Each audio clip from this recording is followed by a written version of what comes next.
My name is Alex. I'm about 20 years old and I'm employed at a large department store situated near a modest community known as Benton in Georgia. Since I wasn't enrolled in college full-time, my supervisor frequently assigned me to the late-night shift back when the establishment operated around the clock. As it was a major retail center, a good number of associates were still on duty. My specific shift on one particular night spanned from 10 p.m. until 7 a.m. I was one of just a couple of employees focused on replenishing merchandise. A couple of individuals were also stationed at the registers up front. Given our store's location in the Georgian countryside, we didn't typically see much customer activity during these odd hours. However, it proved to be an ideal time for stocking shelves. I didn't personally know the other workers that evening, but considering the store's sheer size, we rarely crossed paths anyway. I began my shift by tidying up the jackets in the men's section and generally organizing the area. I usually wore earbuds at night because there was seldom anyone around to tell me to remove them. A customer approached the jacket area, and at that point it was nearing 11:30 p.m., so it wasn't particularly strange. People would occasionally come in and finish their shopping, typically until close to midnight. The customer came up to me and inquired if we had any more of a specific jacket model in a different size. I apologized and informed him that only the sizes displayed on the rack were available. He expressed his thanks and departed. I inadvertently made eye contact with him momentarily as he stood by the rack placing the jacket back. It felt slightly awkward. He moved away and I resumed my tasks. Some time elapsed and the store started resembling a deserted warehouse. There was no one visible as far as the eye could discern. I believe this was around 1:00 a.m. I had relocated to the housewares division. I was involved in a lot of transporting back and forth, moving boxes from the rear storage space where we kept items awaiting placement on the sales floor. I brought a trolley loaded with boxes to one of the aisles and commenced filling the shelves. Since the shelves were bare, though, I could see someone through the neighboring aisle, and they were observing me, or rather they were until they noticed me noticing them. Then they averted their gaze, but their eyes struck me as very familiar. I stepped closer to gain a clearer view and realized it was the same individual from nearly 2 hours prior. How could he possibly still be in the building without it being obvious? I took the trolley with me and walked past the next aisle simply to look and see if the man had any items in his hands. His hands were completely empty. There was no way he could have been browsing for 2 hours without selecting a single item. Something felt wrong. I quickly completed restocking the shelves with kitchen gadgets and other items. Then I returned the empty trolley to the back area. I lingered there for a while because, frankly, I suspected that person might have been trailing or watching me for longer than I initially thought. I spent a short time on my phone in the employee break room. When I decided it was time to return to work, I opted to tackle the grocery section instead, just to be in an entirely different part of the store. I entered the refrigerated section and filled numerous crates with perishable goods such as dairy and beverages. This required a considerable amount of time as I had to verify expiration dates and perform other checks. Over the deafening hum of the massive cooling units keeping the section cold, I heard the entrance to the refrigerated area forcefully pushed open. Conveniently, there was a gap between boxes stacked on one of the pallets that allowed me to peer through to the entrance. And I'm telling you, it was that same individual. I hurried to conceal myself under one of the shelving units and positioned a substantial container of fruit in front of me. I didn't need to worry about creating noise because the refrigeration units were so loud. For anyone wondering why I chose to hide, well, I already suspected this person was lingering in the store observing me. Seeing him in an employee-only zone, let alone entering the chilled section, strongly suggested something negative was about to happen. I stayed hidden behind that container with my head down for a significant duration. I expected eventually to hear the doors of the cooler open and close. After some time in hiding without looking, I assumed he might have left after searching for me. I raised my head from my arms for the first time and looked up over the container, and I shouted. He was directly there, grinning at me, standing over the container. But his smile vanished as soon as I began to shout. He attempted to place his hand over my mouth to suppress my yell, but I prevented him from doing so. I pushed the container of fruit over directly into him, and the fruit scattering across the floor caused him to step back. Looking down at his shoes, I ran right past him, but he didn't grab me. So I continued to run until I found another stock employee and asked him for assistance. The employee's name was Chris, I recall from his name tag. Suddenly, the individual from the chilled section approached us. He apologized, explaining that he was from corporate and was visiting to ensure everything was operating smoothly. He claimed he didn't intend to startle me and was merely checking up on me in the refrigerated area to confirm I wasn't being unproductive. This Chris seemed to accept the explanation, although he didn't strike me as particularly sharp. I questioned the man about why he put his hand over my mouth, and he stated he was attempting to prevent a disturbance. Then, surprisingly, he instructed me to complete the housewares section, and he vanished as he hurried away down the aisle. I called out, "What's your name?" And he responded, "Mark." And just like that, he was gone.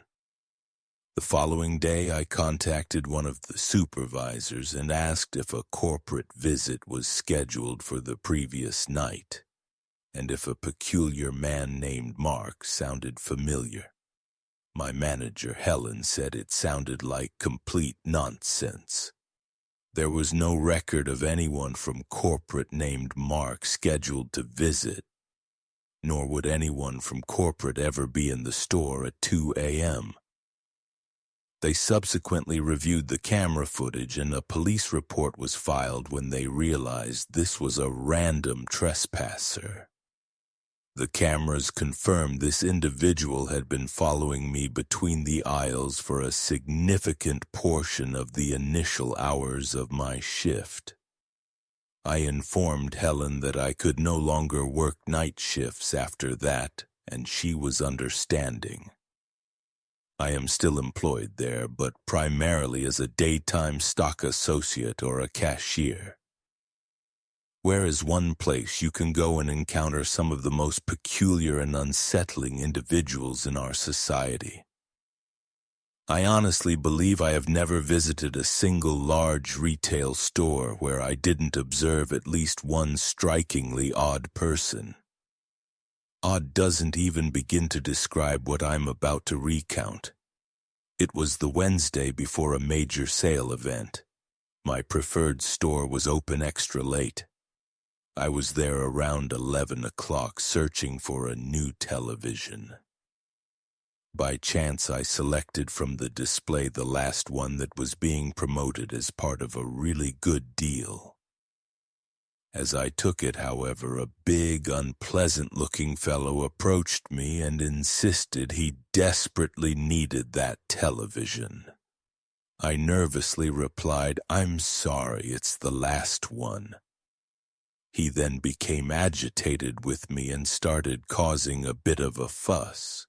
The man clearly wasn't behaving normally, and my pulse began to quicken simply because I'm not frequently put on guard in these kinds of situations. As others watched the commotion this large man was creating, I quickly walked away with the television box and headed straight for a checkout line. He continued shouting at me as I walked away. It was unbelievable. Some other customers in the line even tried to share a laugh with me and make me feel better, suggesting the guy was eccentric. So I got home. My family was already asleep. I went outside to sit in the yard by the patio and set up my new television. Then the floodlight on the side of the dwelling activated, the one triggered by motion. I went to inspect the side of the structure to ensure no one was present. Would that light occasionally turn on? Yes, but there was a small wooded area adjacent to the property, so wildlife would often run onto the grounds, activating it. Regardless, I'm somewhat cautious, so I went back inside, secured the door, and finished setting up my television in the main room. Suddenly, a car alarm started sounding outside. I recognized it as belonging to my vehicle. I peered out the window to confirm this. I rushed upstairs to retrieve my keys, then attempted to press the alert button to silence the alarm. It didn't work from inside, so I stepped out onto the front landing and deactivated it. But then I noticed a vehicle parked on the street in front of our house that hadn't been there when I arrived home earlier. Any vehicles parked on the street in our neighborhood were suspicious enough. We reside in a private neighborhood and everyone has spacious driveways. I stepped down from the landing and realized there was someone seated in that vehicle. I went back inside and locked the door. I went to my mother's bedroom and informed her, "I believe someone outside intends us harm." My mother and father have a complex relationship, so my father doesn't always stay with us. It would have been a different situation if my father had been there to tell this too. My mother came downstairs with me, visibly concerned based on what I had told her. My mother looked through the viewer on the front door, then gasped and covered her mouth. I looked through it as well and felt on the verge of being sick when I saw a substantial man standing on the other side of the door on our landing. I whispered to my mother, "I think that man followed me from the store."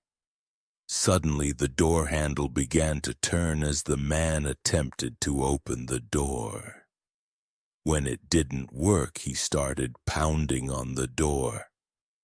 That's when my mother let out a gasp and a cry, and my younger sibling came out from her room, who also began to panic upon realizing the situation. The pounding ceased. Then there was a period of silence, aside from my mother's voice on the phone with the authorities. A few minutes passed, my mother still on the line with emergency services, police en route, and there was a loud impact and shattering sound downstairs in the living area. A window had been broken. My mother and sibling both screamed and cried. I told them to run upstairs while I secured the entrance to the living area. I waited down there, anticipating an attempt at the door or another impact. Surprisingly, I heard a patrol car briefly activate its siren outside my residence. It was the fastest response time I had ever experienced. I ran outside to guide them to the living area where the broken glass was. There they discovered the large, disheveled, unstable-looking man hiding behind one of our settees. He was immediately taken into custody and we pressed charges.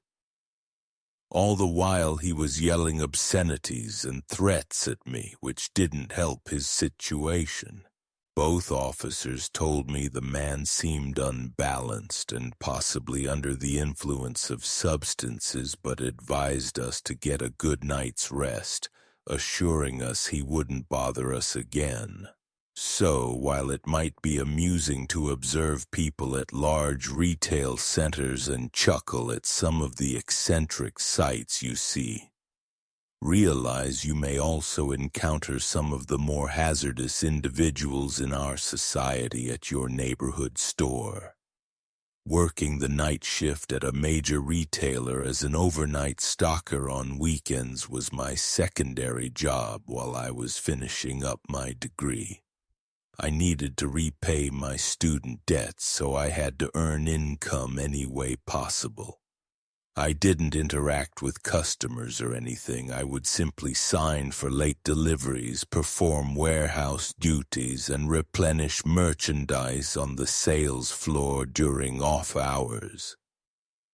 The typical shift usually ran from either 11 p.m. to 7 a.m. or midnight to 7 a.m. On August 15, 2018, a Wednesday night I still haven't forgotten, I was midway through my shift in the sporting goods section when I noticed in my peripheral vision someone walk past the aisle I was working in. This wouldn't normally capture my attention if not for the fact that there were only two other associates in the building with me that night, David and Kevin. They were both wearing the same employee uniforms I was wearing. I would know because we all punched in at the same time. The person I saw out of the corner of my eye was dressed entirely in dark clothing. So I naturally walked to the end of the aisle and took a quick peek around the shelving. No one was there. I called out both David and Kevin's names, so when they didn't respond, it made the situation even more peculiar.